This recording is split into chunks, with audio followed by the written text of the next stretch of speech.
Hey, what is up guys, welcome back to my channel, and today I'm going to be talking about Dying Light 2 because this week we have got some information about the game. Also, before we start talking about it, I want to invite you guys to my Discord server. I want you guys to join my Discord server because in my Discord server you'll meet more Dying Light players like yourself who like to trade weapons or discuss about the game itself. So join my Discord server and make sure to tag me and say hello so I can know that you joined the server. Alright, so this week at EGX, Techland had a panel where they talked about Dying Light 2 and it was the official gameplay reveal deep dive. So during EGX we didn't really get any new gameplay footage, but we did get some really interesting information about the game. So in this video we will look at some of these information. So in the first 10 minutes, Timon McDowell, the lead game designer at Techland, talks about the modern Dark Ages theme. In the first 10 minutes, he explains how they came up with the idea of the modern buildings with the medieval twist. And during the showcase, they also showed us some concept art of some modern weapons with the medieval twist. Some of these weapons are actually common weapons that you will find in Dying Light 2. Later, they also showed us the process of a biter turning into a degenerated biter. So here is a clip from EGX that shows all of that. Check it out and then we will move on to the next information. And you can see an example of that on the screen. So on the left you see a water tower which stands in one of the central parts of Wrocław, our city. And because fighting over resources and fighting over water is an extremely important part of the Dying Light narrative, we wanted to have it in the game. So you can see the way it went from being a real location in Wrocław, being a concept art, and then being present in the city with the modern Dark Ages treatment. But modern Dark Ages is not just about the narrative. When you see a mall, a police station, or any other modern building, we either look for a specific shape in it or add wooden fortifications to it, and suddenly they all start looking like medieval fortresses, or medieval villages, or medieval settlements. Our weapons are primal and brutal, like something straight from Game of Thrones, but they're all made from modern materials. Even our infected are a part of it, as their look was directly inspired by medieval illnesses like Black Plague and leprosy. You will see plenty of modern Dark Ages concept in the demo, and the clash of modern and medieval is most visible there where it all starts, in District 2, one out of 7 unique regions that we'll have in the game. So let's go back to it. Now after this, Timon talks about the blueprint modification that we will get in Dying Light 2. Like for example, fire modification, fire with impact, electricity and impact, freezing mod, and finally the bleeding mod. Something we already had in the first game, but it has got a pretty different function here, at the same time a pretty different look to it. So Timon says that you actually have a control over the mod. You can actually turn on or off the modification whenever you want. So during a combat, you can choose if you want to turn on the electricity mod or you just want to use the weapon normally. So it's your choice. So here's a clip from EGX that actually talks about it. Check it out and then we will move on to the next information. Like for example, weapon modding.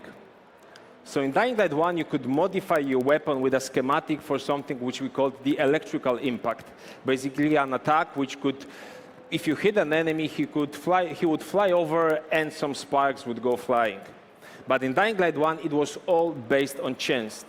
It happened randomly. So it was against the idea that we want to give you complete control over the action. We want you to feel tactical about it.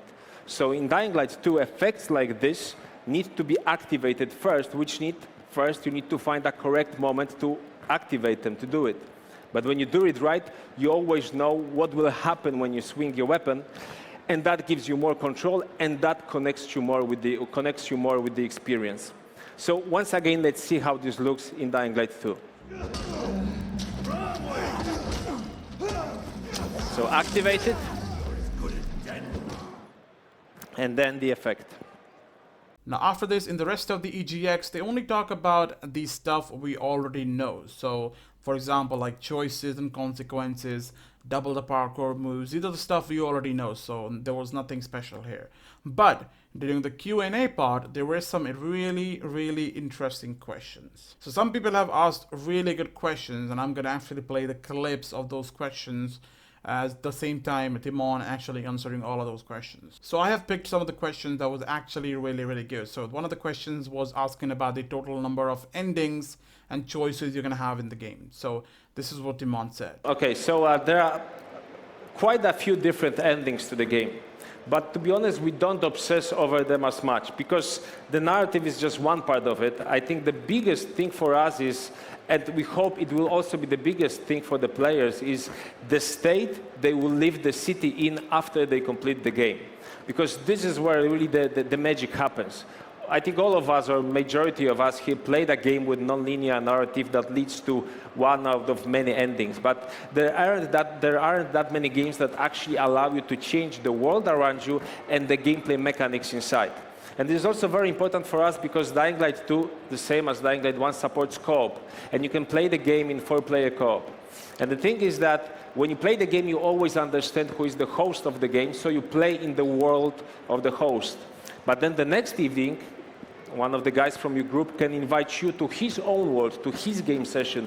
And we hope to achieve, we hope to deliver on the promise that every player will have a significantly different world, sandbox space to play the game in. So yes, there are different endings. It's more than 3, but there are also different states and shapes you can leave the city in. And when you start looking at that, I would say they come in hundreds. And the second question, Timon was asked if Dying Light 2 is going to get free stuff like Dying Light. You know how we got all these DLCs, 10 and 12 stuff. Will Dying Light 2 also get the same stuff or not? So to that, this is what Timon actually said. Absolutely. So we plan to support Dying Light 2. The plan is to start with the support of Dying Light 2 on a similar level that we have reached with Dying Light 1. And of course, we want to take this further. So already we have, aside from the thing you mentioned and a couple of other things that people know from Dying Light, we have a strict plan how we want to support the game for minimum 2 years and a lot of ideas what we can do further. So absolutely, those things will make a comeback. Now, another interesting question that was asked here was that, do we have a map like the following in Dying Light 2? Or will we actually get a different DLC for that? You know how we got the following edition for the new buggy vehicle? We didn't really have any vehicle in the first game, so this was a really good question if we are going to get a map or a place like the following in the base game of Dying Light 2. So this is what Timon actually says. We want to keep it focused. So each city, there are no areas outside of the city. Also with the following, you probably want to ask about vehicles. So yes, there are vehicles in the game, but in the core Dying Light 2, they're kept to maybe not a minimum, but they are kept in quite constrained areas because we want players to focus on parkour. But no one knows what will happen after we release the core Dying Light 2 game. Okay, thank you. Thank you so much. The next question was, do we have firearms in the game? A lot of people were actually confused about it. So here is what Timon says about the firearms. So there are some firearms in the game, but they are very limited. It's because of the modern Dark Ages concept.